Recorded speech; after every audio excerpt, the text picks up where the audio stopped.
And we're live. Welcome everybody here to the Lakers Lounge. I'm Anthony Irwin of Lakers Daily. I am joined by Ross Chapalu. Um, again, soon will officially be of the Lakers Lounge family as well. We are here to talk tonight because the Lakers staved off elimination. They ended the streak. They they pissed off a whole bunch of Nuggets fans, which is also nice. But most importantly, Raj, they Yeah, showed that the Denver Nuggets can bleed. Here we go. much. Aaron Gordon finally looked human. He had two fadeaway jumpers, which were, very sad to watch him continue to swish those in. But I thought we controlled the pace again. I thought we were physical inside. We won the rebounding battle, I think, for the first time in this series. A lot of that was Anthony Davis, who I'm sure we'll touch on. Anthony Davis, a 2020 game, just another guy that should get, a ton of flowers for the way he's played in the series. No matter if we lose or win the series, I think AD should get a lot of credit for what he's done. But and again, LeBron able to get to the basket. And one interesting thing I think we did, Anthony, in the fourth quarter, we had LeBron more off the ball. Like he was more of a cutter, right? And he was cutting off of, we were running DLo ball screens and DLo was shooting well. And he was finding AD on the short roll. And then LeBron was cutting off of that. A lot of baskets, a lot of backdoors for LeBron, where he wasn't just going one on five against the defense, putting his head down. He was able to kind of cut off the ball and work, on off screens. And it's great to finally get that monkey off your back. And don't let us get one more, is what I'll say. Like, just don't let us get one more. Like that. Game 5 is the real game here. We get game 5 in the series, at least gets a little interesting. But before we get there, I'm just excited that the Lakers won. We beat Denver. It's the monkey's off your back. We can play a little bit more free now. All those I don't have to go in the summer and go, it's a close sweep to you and anyone else who asked. It's no longer a sweep. So Now we'll see it's a close gentleman sweep. No.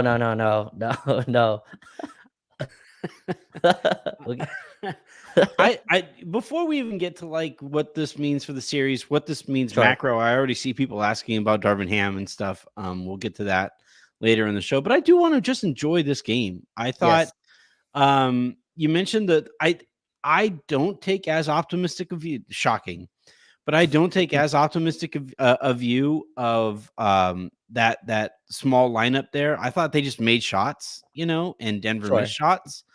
So that still don't love that. I still don't love that. Like with the season on the line, Darvin refuses to learn his lesson with that group, and then playing quote unquote well here and holding the fort.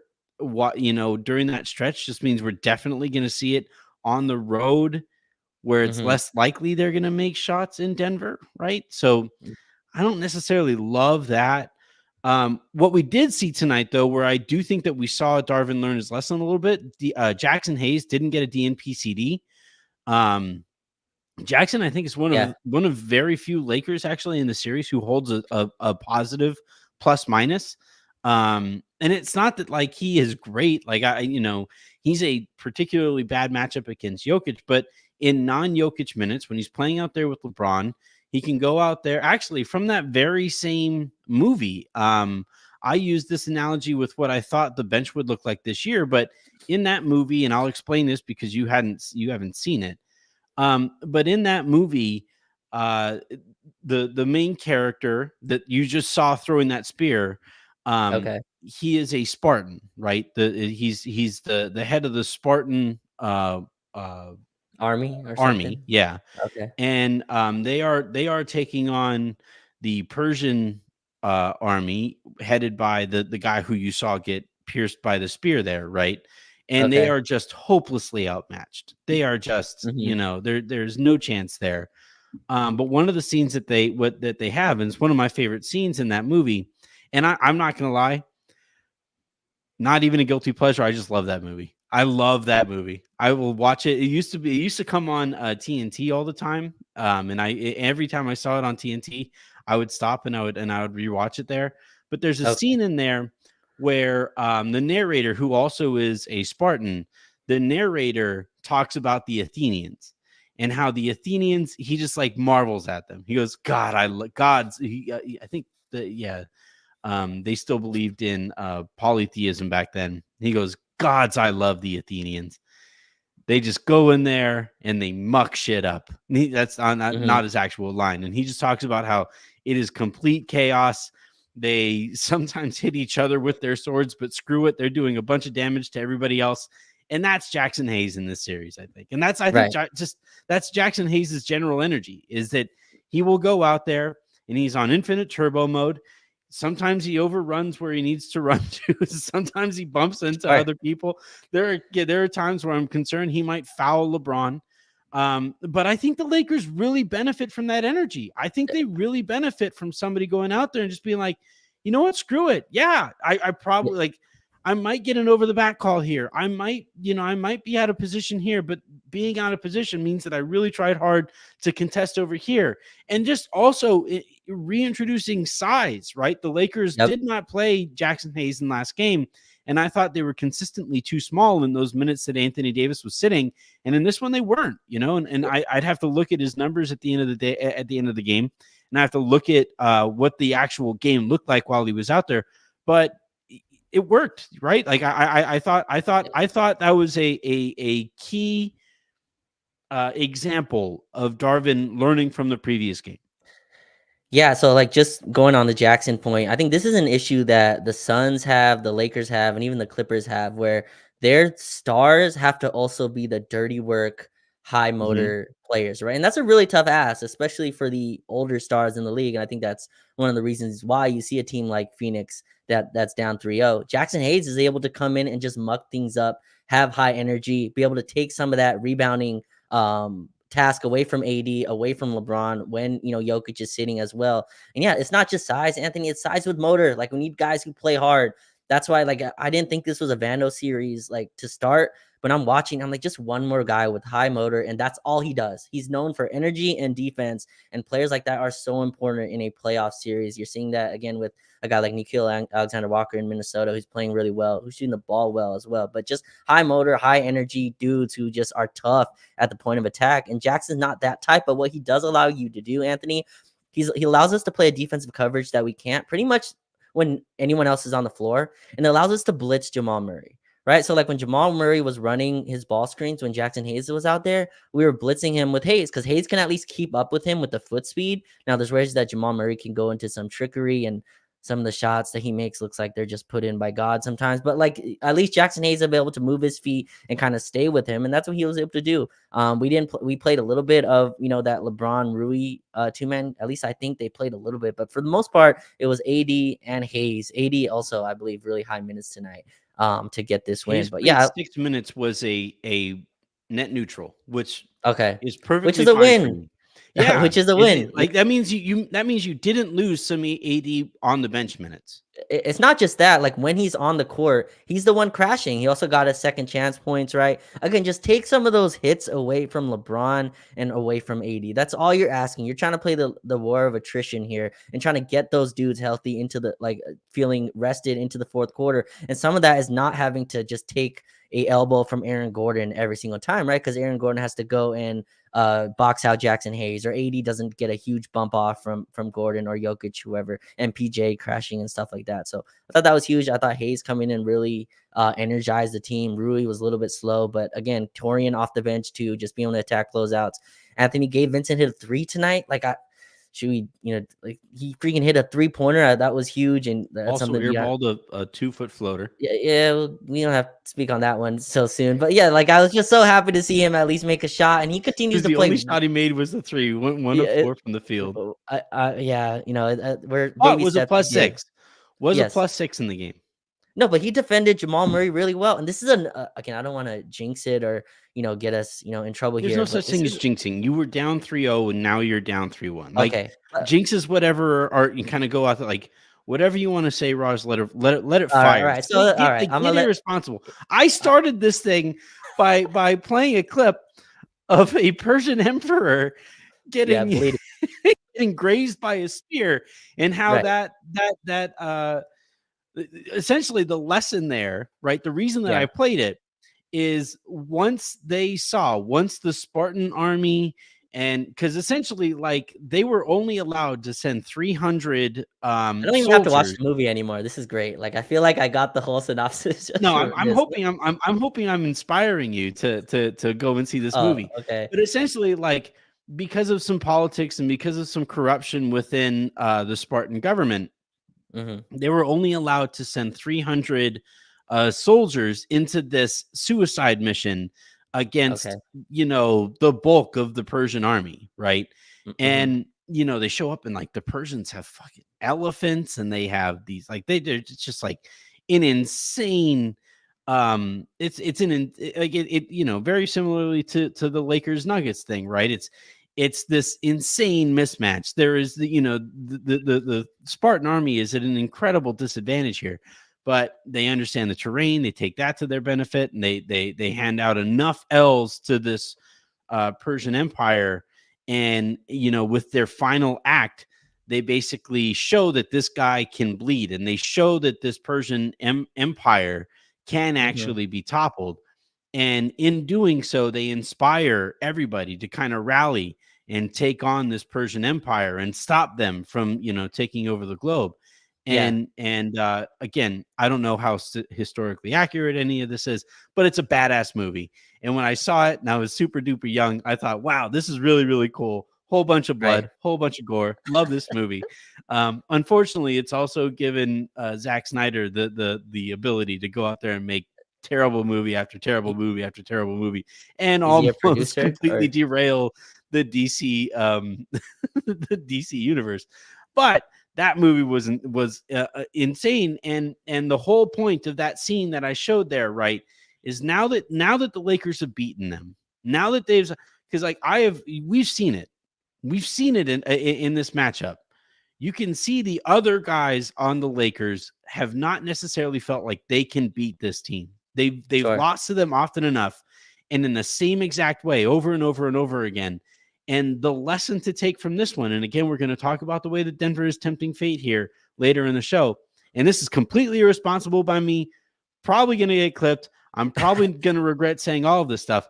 But the Lakers can now have some belief, having done so, that they can beat this team. So after I say that, after I say all of that, there is nothing more irresponsible Yeah, you can okay. say. Fire away, Okay. Raj. Okay. Yeah. Is Snyder, is that a producer or like a director or something like Director. that? Yeah. Director? Okay. Yeah. All right, for Big sure. old nerd, but Yeah. he's not very good. Okay, for sure. So I guess I'm not really an irresponsible person, but like the irresponsible part of this is I think Jamal Murray has not played well in this series. Like, if you take out the game to just destruction that he caused, like where he hit every jump shot down the stretch, Jamal Murray really has continued to struggle shooting. Like, he was, I think, 9 for 26 or something tonight. I think the Lakers are doing a fine job on him. I think they're doing a fine job defensively. Another game where Denver shoots 30% from three, right? Like, obviously, there's a margin there that they can shoot better, but I think a lot of that is we're giving them the type of threes we want to give up. And we're still shooting. We shot 30% from three as well tonight. So it was kind of even. There's a margin there for us to get better. But I think our defense has been consistent. We played well in Denver already. The altitude is something that, most teams have to get used to. But we've played well over there. We had a 20-point lead, obviously, in game 2 before we collapsed down the stretch. I think this series has, again, I don't sound as insane anymore because they did win tonight. But like, this is something this is the trend I was watching, that I think if you play the series over again 10 times, the Lakers split those first two, in my opinion. At least one of those, like just how the numbers look. There's some crazy stat of how we've led for like for way more than Denver has in this series, and yet we're down 3-1. And like, those just don't match how the numbers should play out. So again, I'm not trying to say we're gonna win this series. It's never happened before. But you know what has happened before, Anthony? People have come back from 3-1. Like, that's a thing that's happened. 3-0 has not. But Yes, like, get irresponsible. Let's go, Raj. and then wait, one more. Hold on. Yeah, Since we're being no, irresponsible, keep going. I'm gonna keep these coming. Let me enjoy this night, America. Let me enjoy this night. But no, like, so last Did we year. let up when the Germans bombed Pearl Harbor? Oh my You god. won't get that reference either, but I promise you other people will. Okay, I took history class. But no, No, like, that's not. so.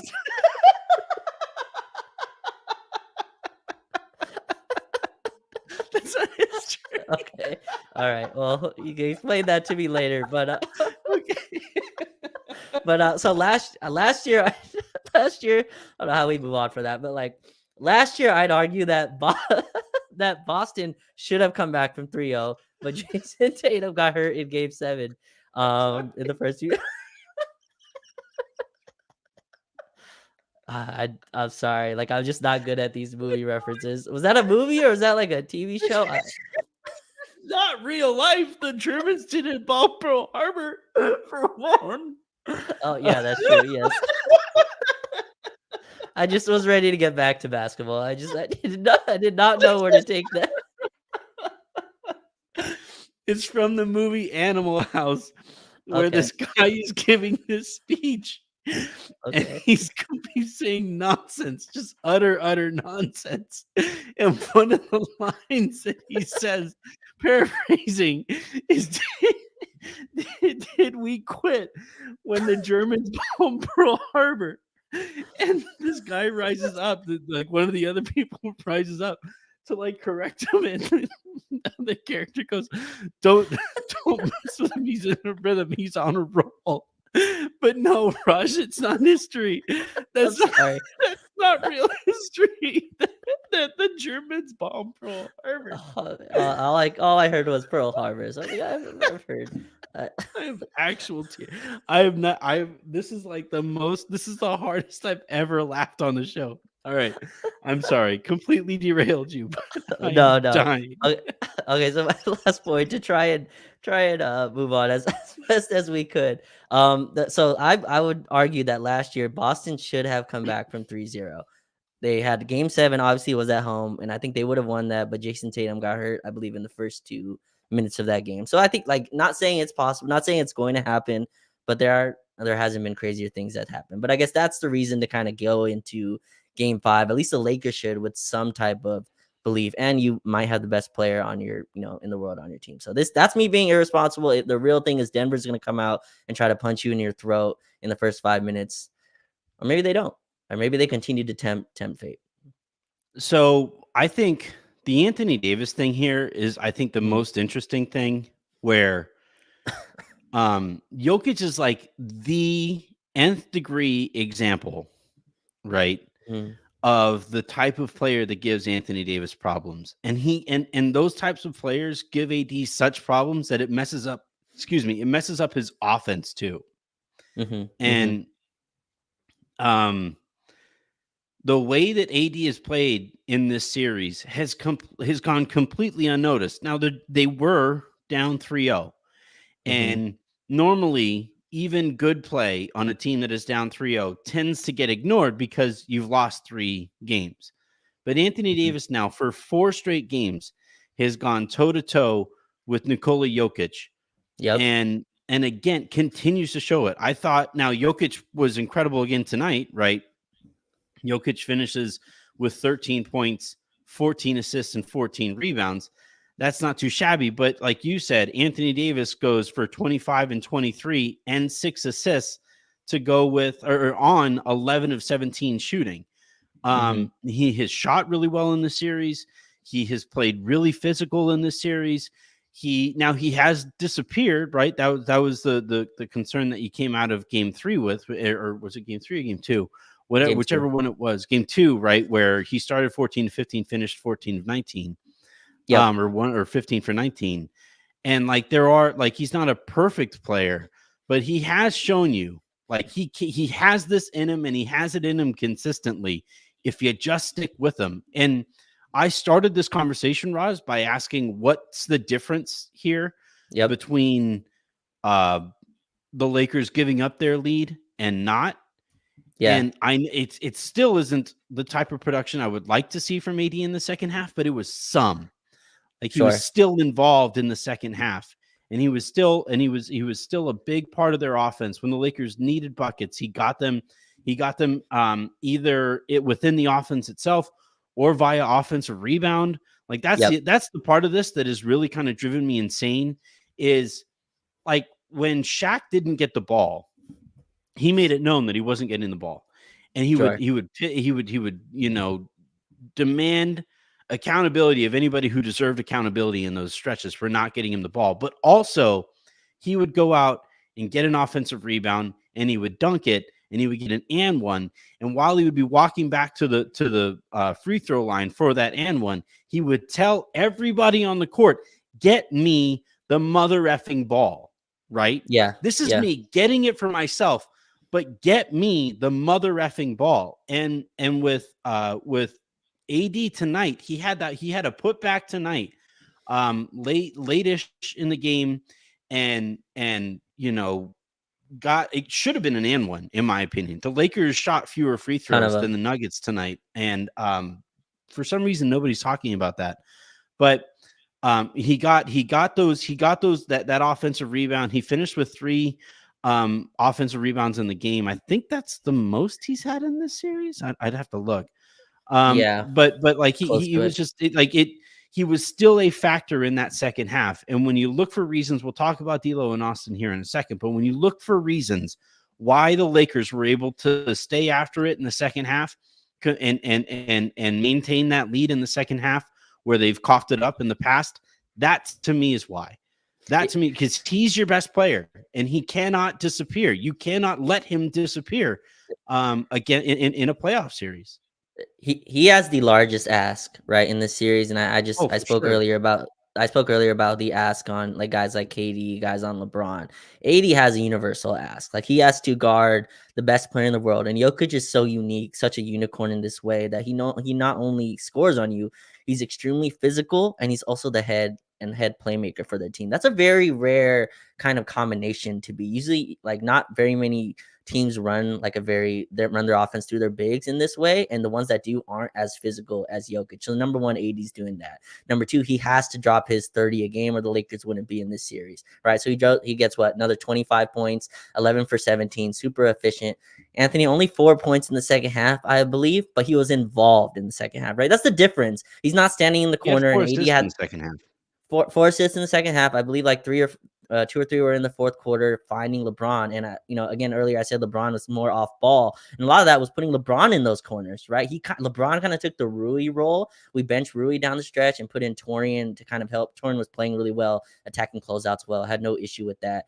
We kind of put LeBron in that cutter role, right? The way that they were kind of ignoring Rui and kind of had that scouted. It's a little different when LeBron's on the strong side there. So they're having DLo and AD run ball screens. AD was involved off that short roll. He's the one screening, either to get DLo a look, either to have him drive and find LeBron, or get him to the basket, attacking downhill. So AD's been awesome. Again, I think this team still needs more second half scoring from him to like do anything of, like to actually win this series in a sense. But he's been awesome. And I think the ask is huge. He has to also step up on the pick and roll. He has to switch out, right? And when those comments came about like, we don't know what we're doing, I think that was just more of like the team is stagnant a lot of times where they don't involve him in the action. And again, I think he's accountable for some of that too. But tonight he was involved pretty much all fourth quarter. The offensive rebounds, the tip outs, the defensive glass, right? We beat them on the boards, Anthony. I think AD had half of our boards today. Like he's the one actually boxing out every time. And the amount of physicality that takes to do that and still run up the court. I think he hurt his wrist or something like this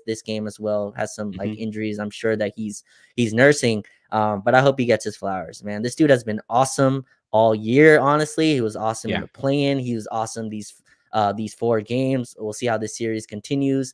But AD deserves all the flowers this season. Played over 70 games, right? Like this is stuff that people have been asking for. All his critics, that's the stuff that they point to: the consistency, the games played. Well, he kind of filled both those boats this season, so he was awesome, and they're gonna need him in Denver.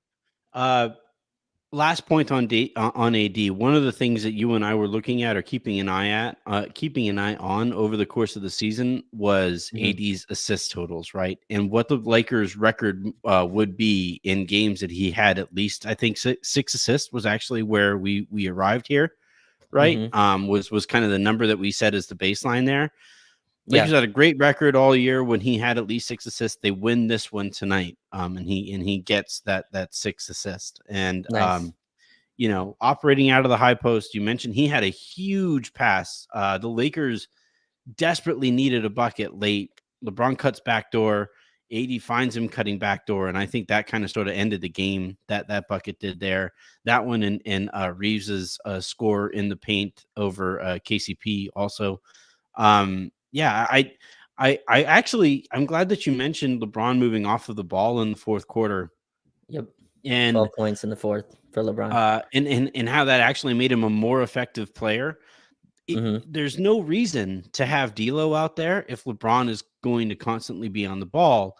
But I also think, especially given the way that D'Lo played tonight, you kind of have him out there for that, right? Hmm. Like we have Hmm. said that the Lakers, they only reach their ceiling if D'Lo plays well, and you need to have him out there on the court and find ways to keep him out there on the court and be useful while he's Yep. out there on the court. And I think when the offense kind of devolves into LeBron ball at the top of the key, that makes it really difficult to get the full impact offensively on D'Lo, and then you're hoping that he makes up for it on defense. And he will tell you that he can't do that. He said it already this year that he won't do that. And I thought, moving LeBron off of the ball a little bit, you got more Austin on the ball too. Austin and D'Lo combined for 15 of 30 from the field tonight. Hmm. Austin only got 30 minutes, which seems weird. Like he played 33 or in a game earlier this series. I don't know why his minutes have like. I don't think you need to keep playing Spencer Dinwiddie. I think we're good here. Like he played Right. Spencer Dinwiddie played 14 minutes. You don't have to keep on playing him. You're good. I think Gabe has made it pretty clear he is the more valuable or more useful player in this series, and you can't Yep. keep having Reeves hover around 30 minutes a night. I I think Reeves just didn't play much because that lineup that was on the court made a run. So Reeves was at the scorers table in the fourth quarter, but then the team pushed their lead, I think, from 11 to like 15 or 16. And Darvin, I believe, told him to sit down. That's when Gabe was in the game. And I agree with you. I don't think Spencer needs to play. Let Gabe play. I think Gabe has defended Jamal Murray as well as Austin, or even maybe a little bit better than Austin has. Gabe slides over screens a little bit more. He's just a little smaller in that sense that he can do that. Gabe has been, Gabe has played really well, I thought. But no, with D'Lo, it's tough because he's the Lamar Odom of this team, really, where when he plays well, we just don't lose. Anthony, Mhm. like of the previous Laker teams, and I'm not comparing those two as players, although two lefties as well. But you need D'Lo to be aggressive, right? Like tonight they had Michael Porter Jr. guarding him, and this is how D'Lo should react when MPJ is on him. MPJ is a good defender. He's solid, but he's a guy that you attack his foot speed, and D'Lo's able to go at him a little bit, step back jumper, come off screens and pull up. There's such a vast difference between D'Lo being aggressive and when he's not. He might have the biggest gap as a player in the league, but when he has that Yeah. moxie, when he has this swagger, he posted that Shia LaBeouf clip on Instagram today of I don't give a F of what you think about me. And that's a fine way to put it if you're able to go out there and produce like this. Like we won't, Also, he's we won't, we lying. won't okay. Anybody who says I don't give a bleep what you think about me typically gives a bleep what you think about them. Gives a There's bleep. not like the people who actually don't give a bleep how people feel about them don't Mhm. say it out loud. Like Sure. Okay. But any sense, like I'm fine D'Lo going to the games with that mentality, that me versus the world, right? 1 versus 5 or whatever, or 10 or whoever, however he wants to put it. But he has to be aggressive. He can't shy away. And like I don't think it's a coincidence that our best games in this series are when he plays well. And it's not just the shooting, right? He was 8 for 15, obviously, but I think it's him coming off screens, and he's a threat. So you have to step up higher, and that pocket pass is there, or that skip pass is there. Like it opens up the game so much. And when D'Lo's shy and not aggressive and kind of into himself, the team gets hurt because there's just not enough talent to beat this Denver Nuggets team without his offensive production. So hopefully we get 2 straight good games from him. This Jekyll and Hyde stuff just does not work, or else we'll be at home after Monday. We're gonna need a big, another. It doesn't have to score, whatever he did tonight, but like at least he has to be productive and come off aggressive, and at least make Denver guard him in a way, and he did that tonight. And Anthony, his defense was better tonight. Like I don't understand this effort that waxes and wanes so much for him.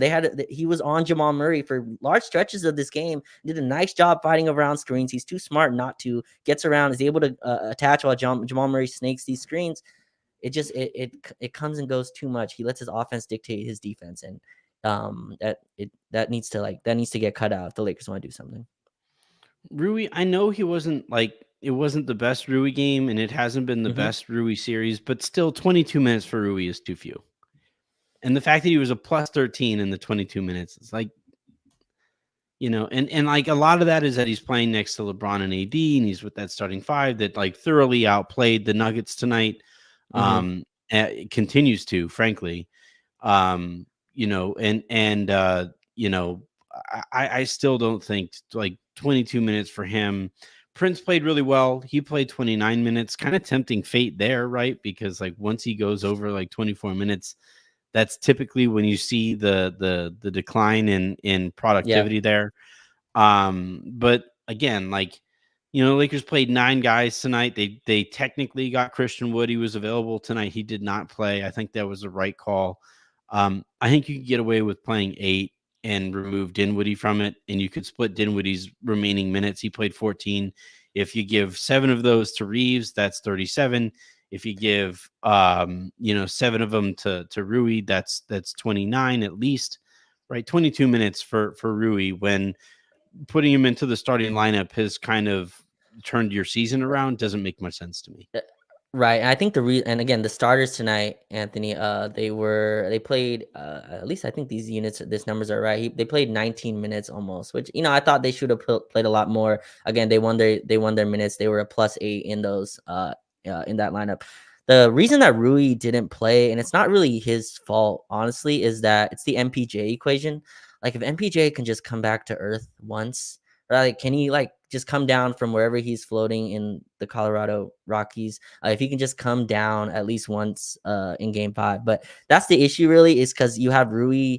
They've kind of moved him off of Jokic for most of the game. When he was on him, it was a struggle. We had to double, very hard whenever Rui's on him, because Denver's kind of figured that out.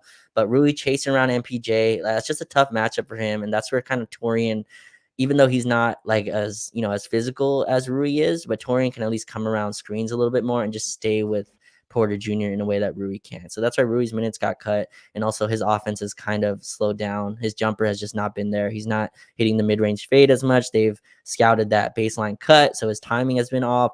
And so LeBron at like the 4 and 5, kind of the role that LeBron and AD are playing, it kind of slots Rui into an uncomfortable position of like, who does he guard?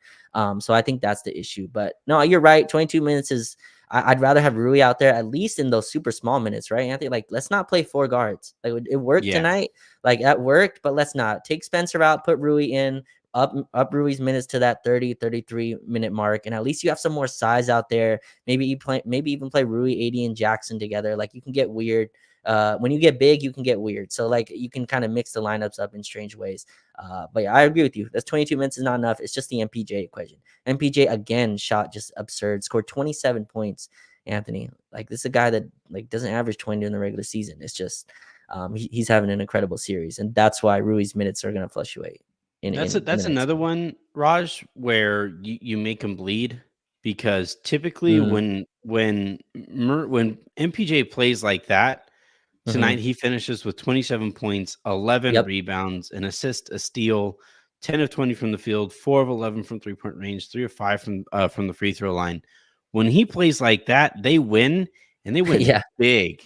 Right. Like, typically when he plays like that, they win and they beat the shit out of teams, but they lost tonight, and They lost his minutes. Yeah.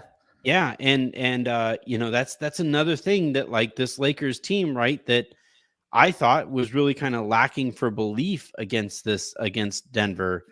That's another thing they can point to, is like, wait, not only did we win, but the script played out the way that it normally does. We flipped it in the fourth.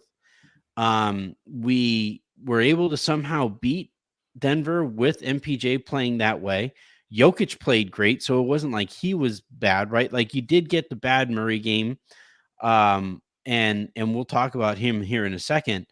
But yeah, normally when MPJ plays like that, and he started hitting there, like he had a run there where he hit a few shots or a couple shots, I think, in a row, and I was like, oh no, here's the turn, right? Right. Here's where these things kind of start turning. The momentum starts swinging, and the Lakers were able to stem that tide. They were able to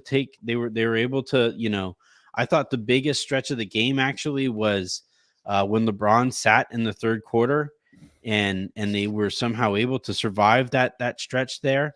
Yeah. Despite some weird decisions earlier in the quarter, and at the end of the day, it's just, this is how you upset a team, right? You start with one game, you start with one dub, and Maybe they don't upset them. Maybe whatever. We'll see what this kind of looks like. But beating them when MPJ plays like this feels big, It feels important. it absolutely is. And again, it might be just leveling out Jamal Murray not playing well, but I would argue that our defense on Jamal Murray is at least part of that. If Denver fans and people who cover the Nuggets don't want to give them full, you don't have to give full credit for that, but I think that's at least a part of it. And like to beat Denver, look, if we blew them out tonight, Anthony, I think it would feel a little bit different. Denver at least came knocking on the door, right? It was a 7-point game, I think, with like 4 or 5 minutes left, and to be able to shut the door, I think that means a lot. I like Denver didn't throw the flag, right? Throw the white flag at all.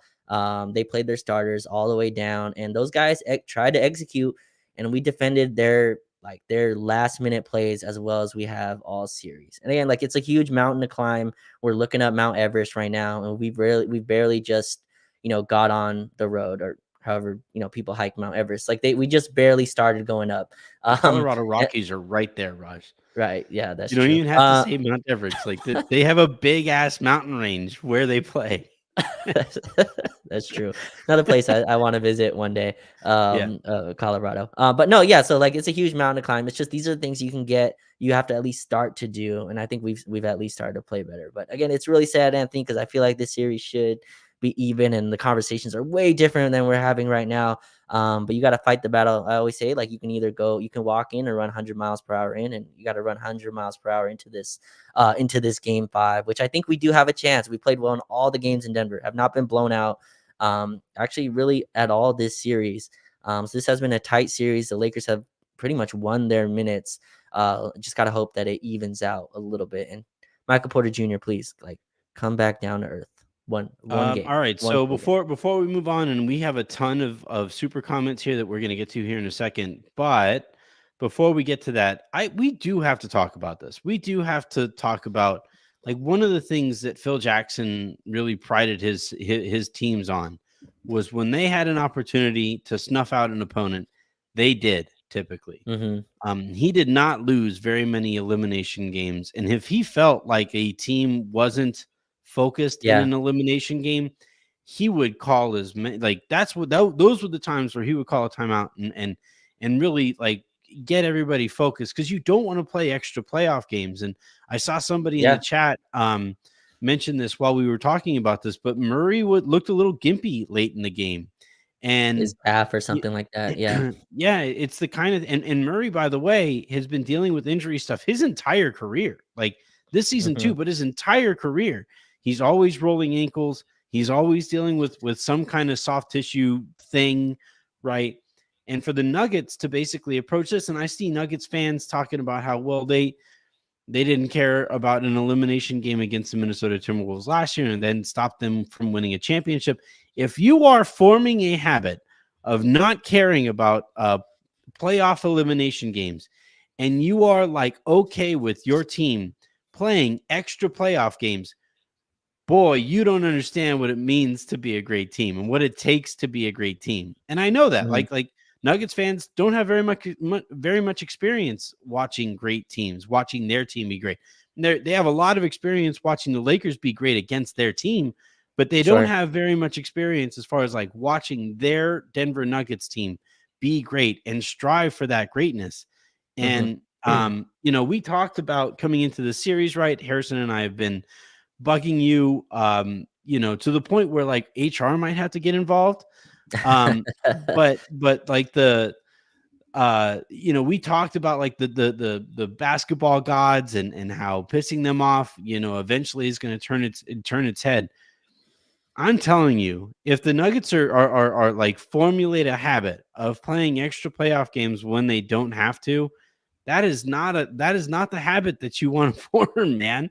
Because they're a Jamal Murray hamstring tweak, or like right now he's dealing with this calf thing. You know what's really close to the calf?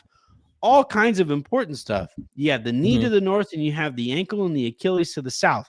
Like, you play these extra games here, and now all of a sudden that injury takes on real meaning. And if the Nuggets, if somehow, and the last time the Lakers played in Denver, they should have won game 2. Game 2, yep.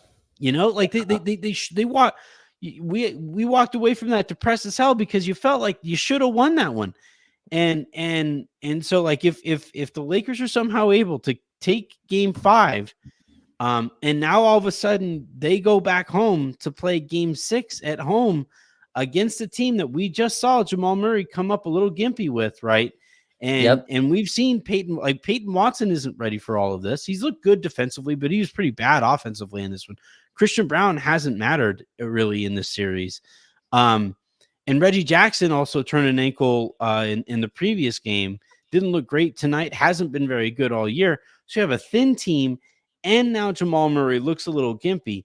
You do not want to play extra playoff games, not Right. just for the practical matters, but again, because like if we're going to believe in the basketball gods, this is not Yeah. something that they're going to smile upon. No, it's not. And then with the Jamal Murray stuff, like obviously neither of us hope for injury, but Jamal Murray even dropping from 100 to like 85, 90%, that has real impact on this series, right? Jamal Murray not being just the flamethrower, going down to just like a lower level of a guard. That helps a ton. And I thought, honestly, Anthony, we could have won both games in Denver. Like if D'Lo just doesn't give you nothing in game 1, and if Rui doesn't give you nothing in game 1, you probably have a chance of winning that one too. And honestly, game 3, it was more of us quitting than Denver taking it, I would argue. Like if you like follow the Denver people who are tweeting about it, most of the analysis was the Lakers quit in the third quarter.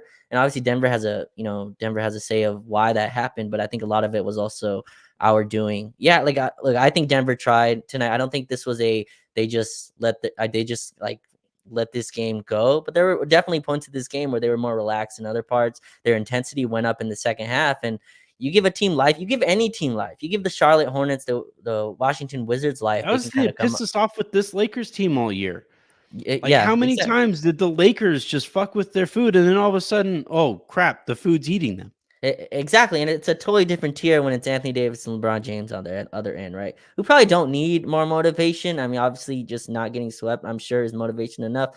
But like, there's a part of this. I'm sure LeBron's seeing like, hey, this is an unbeatable team, and like, it's a huge task, and that's stuff that I've done all my career. Anthony Davis again has matched Jokic at least production wise. I know people want to move production to impact, which I understand. I get that Jokic's impact can be seen through a different lens because he has such a offensive, ask for that team. But I think AD has matched him for the most part of this series. There's been fourth quarters where obviously where Jokic has outplayed him, but no, like if your stars can at least match or outplay, I'd argue Anthony, AD, and LeBron have been two of the three best players in this series. Like I think they've been better than Jamal Murray for most of this series. Obviously, Jamal Murray has the game too to kind of to maybe put that over him, but no, we'll see in game 5. I think this team has at least a chance. They've played well in Denver. You're going to get Denver's best punch, so we'll see how that looks.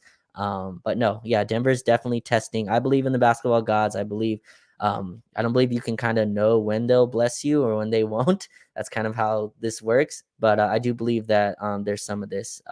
There's a lot of teams that, mess around and find out when they're up 3-0. And that's why you want to close the door. And teams always say the elimination game is the toughest. That's the hardest one to win. And this is why. When a team's wounded, like that's when a team or a player or whoever, that's when they're most dangerous, right? And so hopefully, Anthony, this is when we are most dangerous, like when we're wounded and bleeding, like in that movie 300. Yeah, and again, I don't know if it's necessarily going to matter against the Lakers in this series, right? Yeah, Like game 5 is going to be a bitch to try to win. Denver's an incredible team. They are 100%. and look, a lot of times it's like I'm the oldest brother in my family, and my younger brothers are both like one is 13 years younger than me, the other one is 7 or 6 and some change.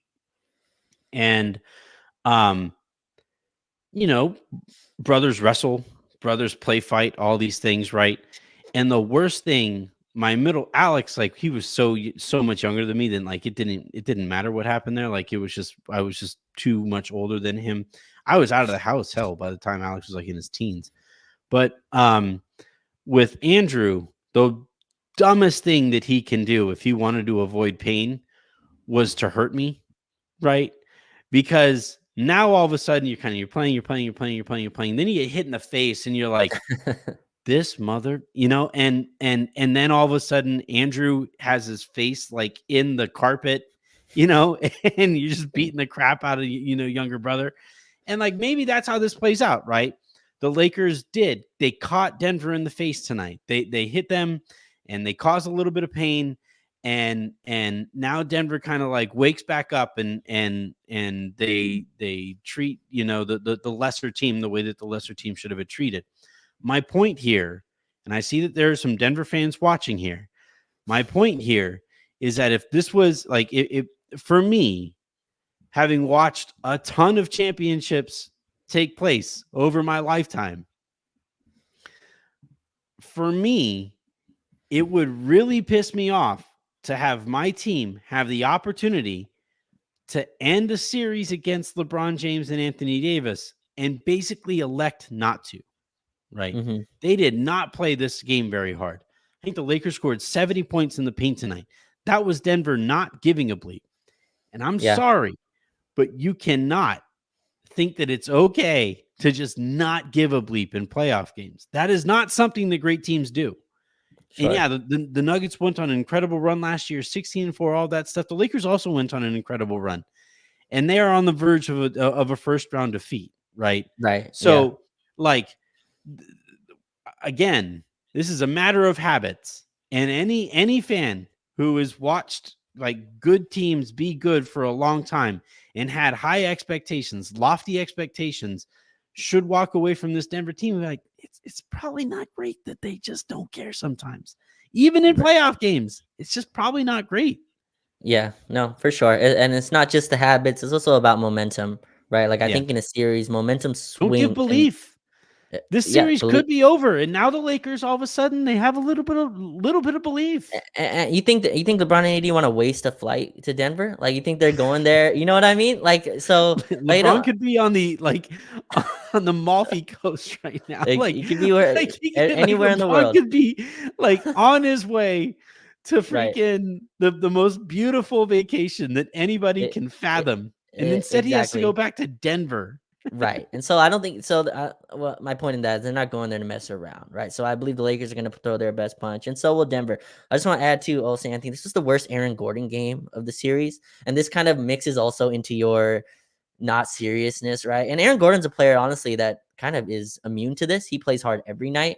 So I wonder if the Lakers, I got to go back and rewatch to kind of understand maybe where they were able to kind of hold him off.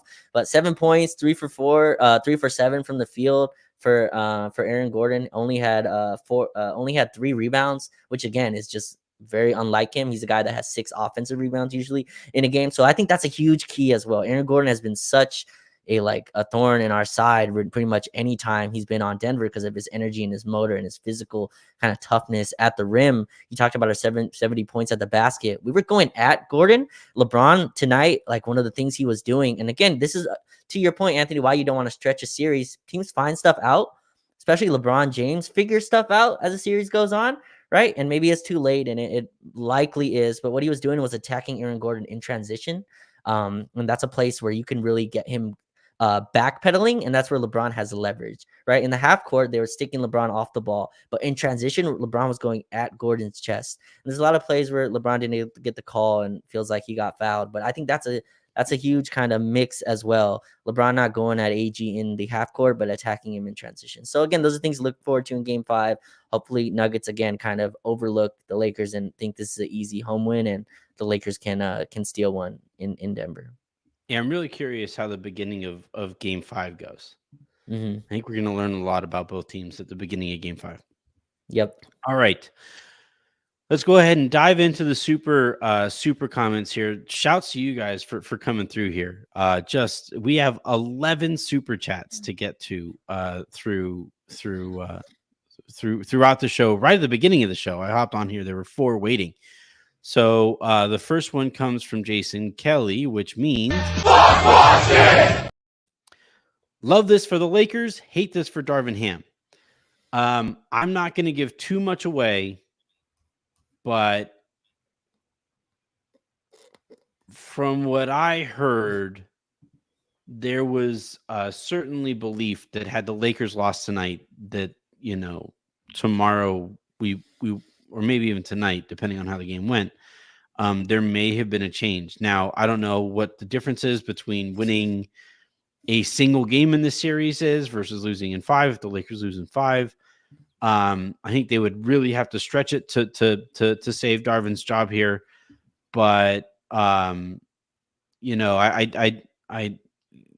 if you wanted Darvin gone, if that was your top priority, the Lakers losing tonight probably would have gotten it done. But I don't know if, like, I'm saying this as somebody who does not like Darvin Ham as a basketball coach, right? I think he puts a limit, he puts a ceiling on what the Lakers are capable of. And yet I'm happy that the Lakers won tonight, right? Like very much happier. I would have way preferred they win this game, even if it puts that at risk. Yeah, I don't know how much it changed. I honestly think, like, if you're already considering firing your coach, I just don't think like, honestly, going down 3-0 is already kind of the sign, right? That's already the Yeah, sign that something's wrong. So I don't think there's anything that can go back on that. Maybe beating Denver kind of flips that. So I don't know. You can, like, other people can answer that question. I just don't think this changes much. I don't even think winning game 5 changes much either. You go down 3-0, it's kind of looked at in the NBA sphere as an inevitable you're going to lose, right? So you're kind of do actions based on that, that result. So I don't think that changes much. So you can enjoy this win. Anthony, I put out a poll today, by the way. I asked Laker fans, would they like to, if they would like this series to continue, kind of polling me versus people like you or others who were kind of like, let's I just get voted this no. series. Yeah. Okay. 70. I was like curious what it looked like, and I Okay. voted like I went with the bit. Like I figured that Okay. would be the funniest vote to offer up there. But yeah, Right. what did it finish up at? All right. So about almost 3,500 or 3,400, over 3,400 votes. 72% say yes. It's 27% say no, which I'm kind of surprised. I thought there would be a lot more kind of no's within that. But and then you got all the responses that if you say no, you're not a Laker fan, which again, I wasn't trying to promote that, like some hostility between fans. Just asking a question there. But I'm glad most of Laker Nation wants this series continue, and hopefully they come on the yes side, Anthony, as we go into game 5. I think having now won one. If Okay. you ask this again, well, shoot, if the Lakers win Game 5, things get really Oof. interesting. Oof. Really, really interesting. And this is so funny. It's so funny how playoff basketball works, right? Hmm. Where you'll lose a game and you feel like you're never going to win ever again. You win a game, you feel like you'll never, ever, Yeah. ever lose. Like I'm the king of the world stuff. It's craziest It roller is so coaster. funny Yep. how that plays out. All right, the next one comes from Marley Villasenor, which means it's unlikely, but what if the Lakers win Game 5 in Denver? Also, AD is proving he's top 10 in the league. What a series from him. Yeah, I really, for whatever reason, and AD kind of like lended his voice to this too. For whatever reason, voters and national media members just like hate Anthony Davis, and I don't get it because like he's a good dude and he's a great player, so I really don't understand where all of that is coming from. But what if the Lakers win Game 5 in Denver? I Oof. mean, what if means like you know Denver's on their heels for the first time in 2 years in two playoff runs. Like this is Right. that would be the most nervous the city of Denver has been since they traded for Russell Wilson. The pressure then goes back on Denver, right? Like that, to me, that's what happens. You win game 5, the pressure and everything kind of tilts towards Denver. They have to come all the way to LA, win another game on the road, and then you're dealing with LeBron James in a game 7. LeBron James and Anthony Davis in a game 7. Where game 7, really anything can happen. I think you can kind of go back in the history of game 7s and you kind of look some crazy results, but that's really what happens. And if that happens, you can actually like right now we're having some conversations, but really we can't really have real conversations in the future of this series until game 5 happens, right? Then we can really talk about, oh, like, can the Lakers do this? What do they need to do to kind of win 2 more games?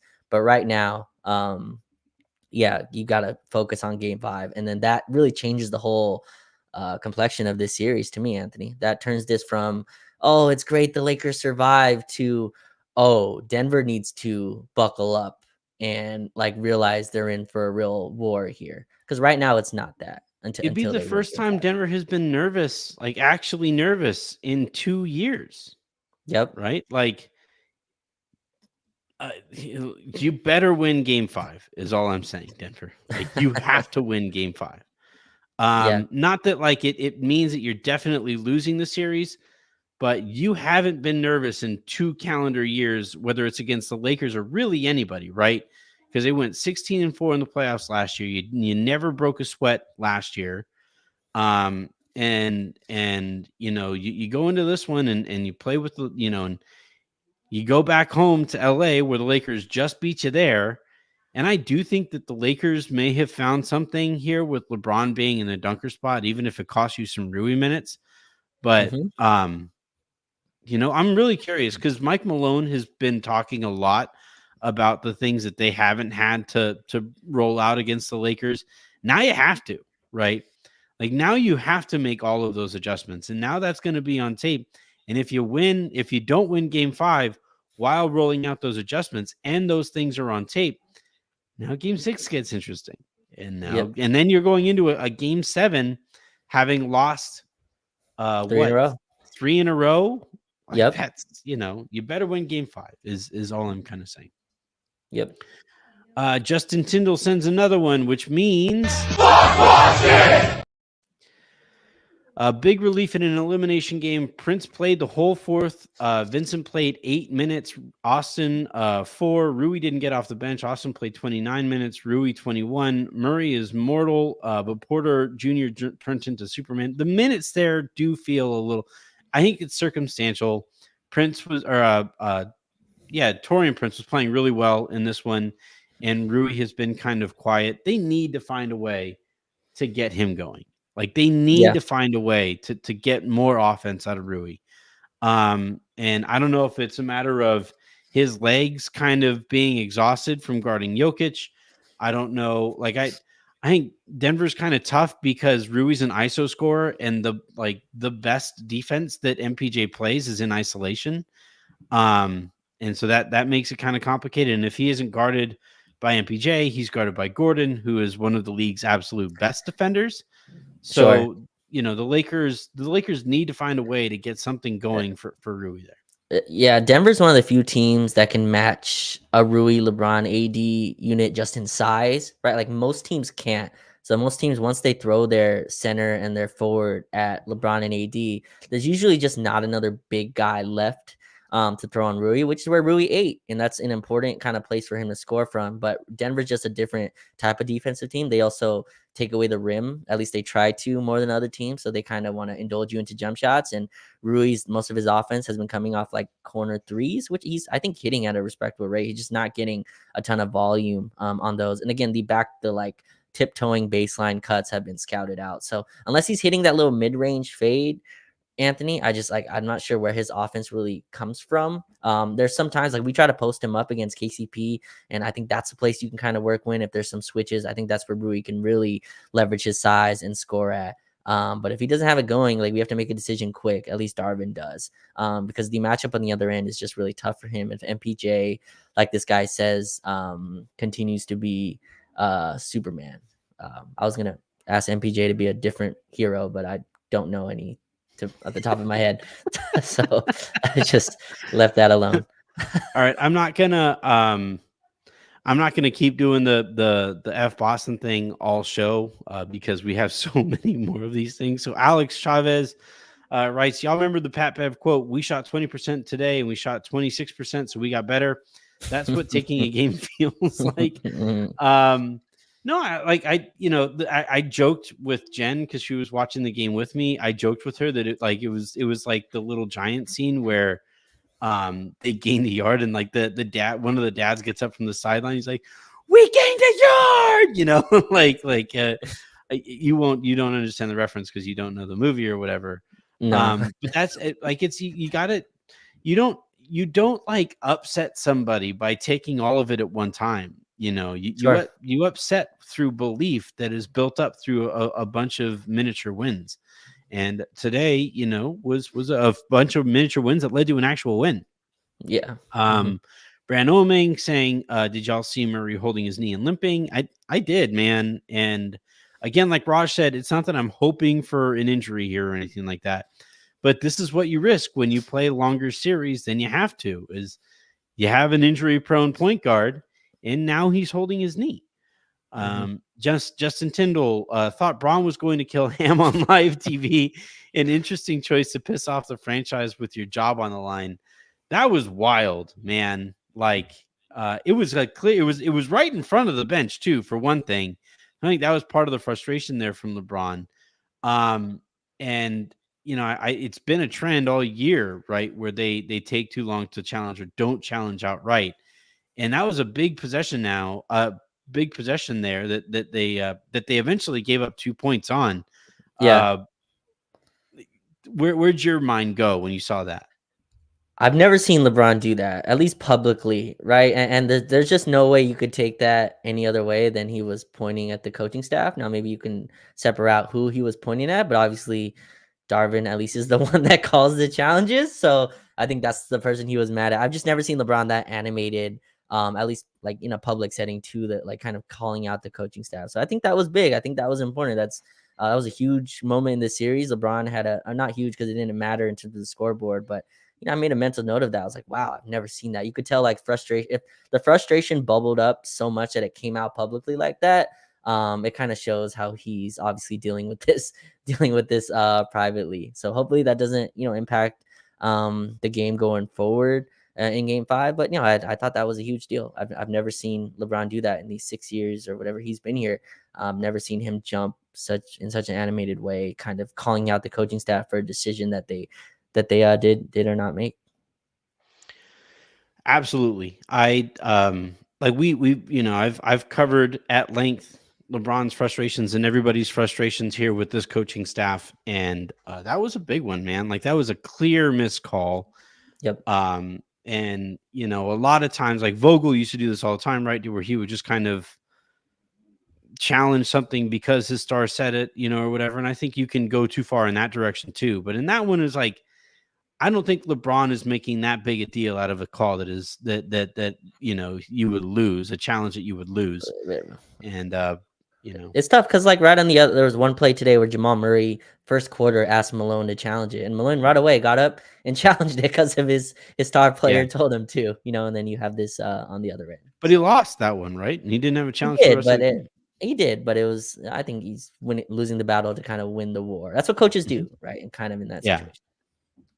Rye Guy writing Woj before the game is putting out there that they won't pay for a top coach, aka if Lou is available. He used Budenholzer as the example. Also said Ham will have picks and more talent. Credits him for 47 wins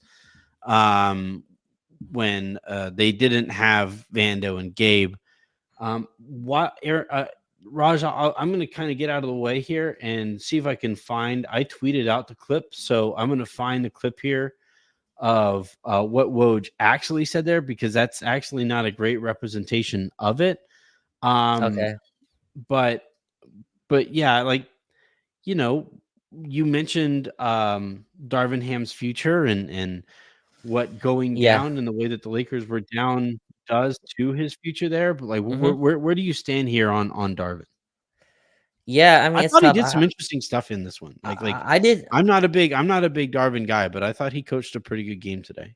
I thought he did too. And again, I think those 4 guard lineups are still concerning to me. And I always try to look at the logic, and I get the logic of let's just speed the game up. I disagree with it. Doesn't mean I can't follow the logic. I think Darvin's just in a spot where if you lose like this, at least if you got swept out, right? I think his job was definitely, I think he was definitely losing his job as a coach. I really don't think anything other than winning this series changes that in any monumental way.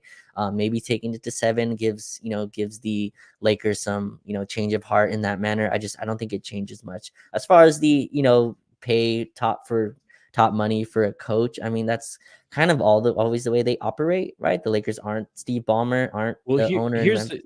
here's the what he actually said about it, and I'm Okay. not going to play Okay. all of it. It's a full minute long or whatever, but Mm-hmm. here's what he said about Darvin Ham. So here's what this is Woj via ESPN.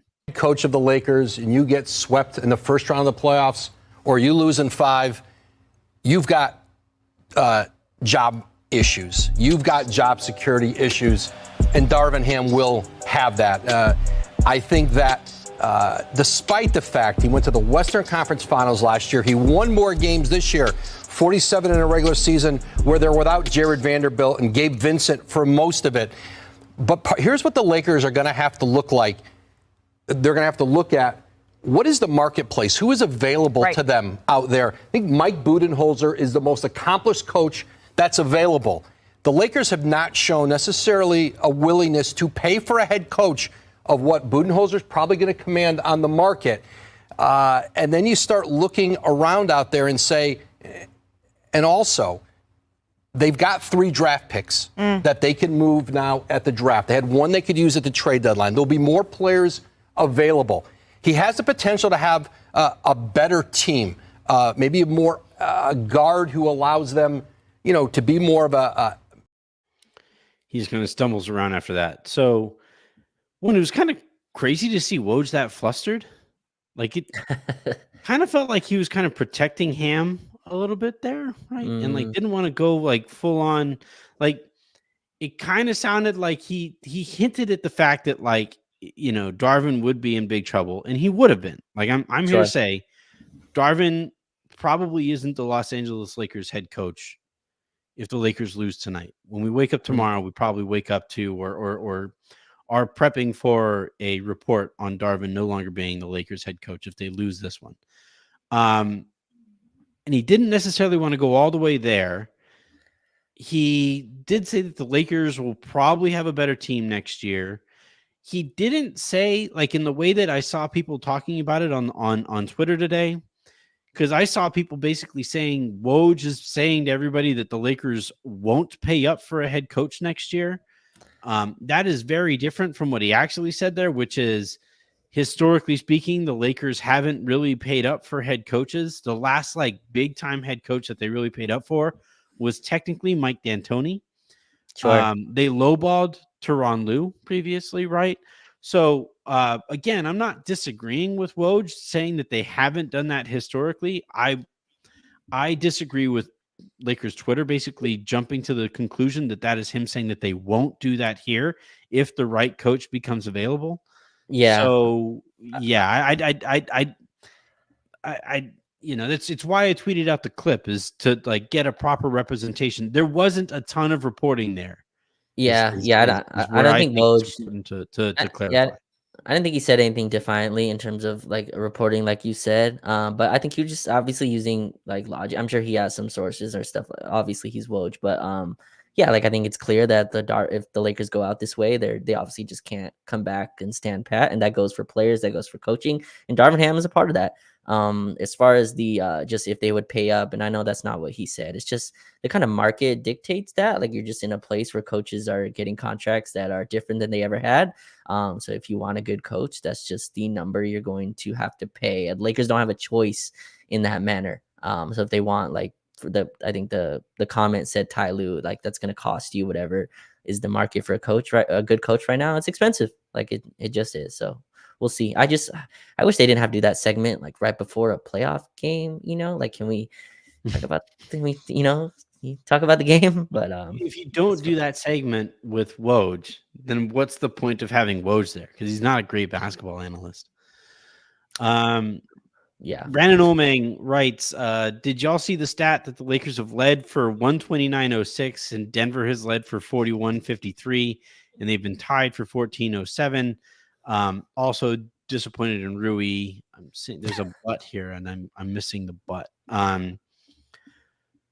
But yeah, I think with the Lakers have, I think, done enough to be in a different spot here, but unfortunately, when the Nuggets have really kind of turned those screws, it's really put a lot of pressure on the Lakers there. But there's enough here that, especially after they won tonight, I think there's enough here that the Lakers can kind of build off of and head into Game 5 with real belief.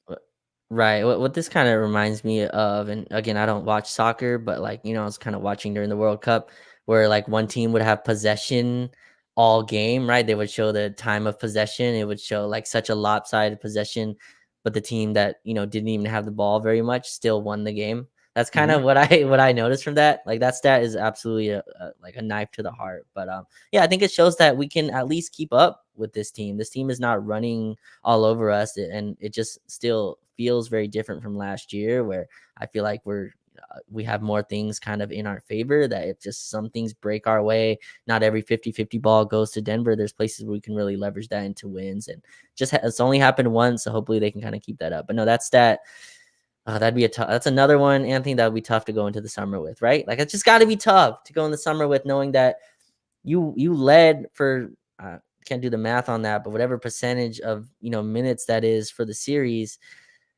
and you go home like that. That's a really tough way to bow out. So hopefully that's not how they go out here. Yeah, easily more than half is kind of So, the fraction that you're looking for there. yep. Rye guy without Vando plus Gabe, etc. sounds like a bet they only fire Ham if they miss out on a star, even if they pull off a miracle and win the championship. He's got to go. I'm go out on a limb here and say if they win a championship, they probably don't fire their head coach. But Yeah. like the tough thing here is that I've had people like, nah, I can't give it up because I my reporting is exclusive to Lakers Daily, and I don't want to throw off my contract here. But what I will say though is that like it was pretty evident throughout the year that like Darvin kind of uh lost enough allies in the locker room that it's kind of tough to come back from that after that season. It's impossible to come back from it within the same year, right? And I think the Mm-hmm. Lakers win these games and have done enough winning this year because you have LeBron James and Anthony Davis. Those guys are typically going to help you win. But I just don't know how you bounce back from the amount of noise that has swirled around Darvin Ham this year. And um, I'm really curious. Like the next question here, or the next one, right? Lane asking, would you rather lose Monday or take it to 7 and keep Ham?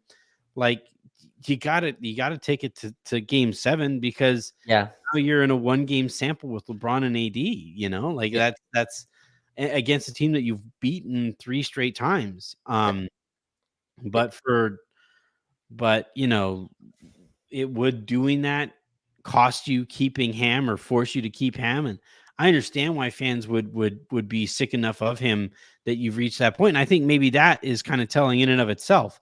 But like me personally, you win playoff games and you see where you wind up. And you hope that the front office still makes an educated and proper decision on a guy who clearly isn't fit for the job.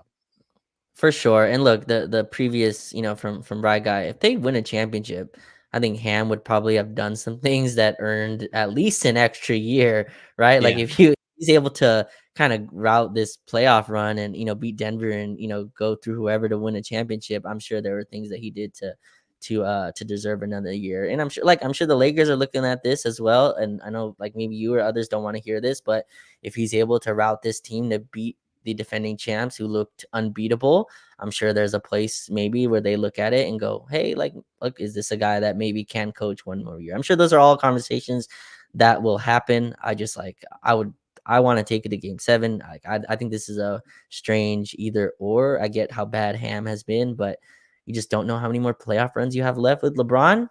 Take it all the way, man. Take it all the way. If you can get to game 7, you have to do it. And then finally, Nathan Mark writes, AD is getting very close to Kobe level for me. I don't know if Mm. he's nowhere near Kobe level for me personally. I can understand why Lakers fans would like the guy. He's a very likable guy. He's a super talented player, all those things. But Kobe is rarefied air, man. Like you're talking about, argument for the best Laker of all time. It's like, Yeah. he's on Mount Rushmore, and I don't think Anthony Davis is capable of getting to the Mount Rushmore. Yeah, it would take, I guess, a lot more winning, right? And maybe 80 can just never catch up. Obviously, between the years that, Kobe was here for 20 years, that's just a tough, kind of Yeah. lopsided way to look at it. I would wonder how old, I guess, Nathan Mark is, right? Like, I guess Kobe's been retired long enough now that maybe like his view of basketball has been more, he's seen more of AD. Like, I could kind of see where that goes from. But I think someone who's watched both, no, AD is not anywhere near Kobe level for me. But I think AD is getting to the point, Anthony, where people see him as a Laker, right? The New Orleans kind Yeah. of part of his career is getting If he more and if more. he retires a Laker, he like goes into the Hall of Fame as a Laker. Sure. Then, yeah, the New Orleans section is being more and more in the rear view, and honestly, it's a lot of that is because New Orleans wants him less and less to do with him, like his history to be involved with them. So you mix those two into a cup, and it's kind of like, yeah, I can see why Laker fans and me as well. I'm very invested in Anthony Davis because I think he Yeah. just signed here as well. So yeah, but no, he's not Kobe level for me yet. All right. That is going to do it here for this episode. Much longer episode of the Lakers Lounge than I anticipated. But you know what? Let's enjoy this. Like, you got a playoff win. You snap a streak. We have 3,400, 3,300 people in here watching right now. Please do hit that subscribe button. Please do hit that like button. If you're watching on Twitter, head on over to youtube.com/@LakersLounge. I'm going to throw this up in the form in pod form, and then I'll probably also record a mailbag episode for Sunday. So hit me with questions, preferably in the form of a 5-star review for Monday's episode. And yeah, Lakers win. They beat the Denver Nuggets. They snapped the streak. 118 to 119 to 108 is the final here. They head to Denver where they will play on Monday. That game 5 becomes super interesting, man. Like the beginning of that game, and I know that the Nuggets have really kind of played with their food, especially early in these games against the Lakers. But I wonder if they maintain that same approach now that the Lakers can actually believe that they can beat them. I'm Yep. really curious how Game 5 goes, both strategically and within or between the years. So until tomorrow and until the next time you guys hear from me, I'm Anthony Irwin. That was Raj Chapalu. This has been the Lakers Lounge. Have a great rest of your night, everybody. Make somebody else's, and I will talk to you tomorrow. Don't let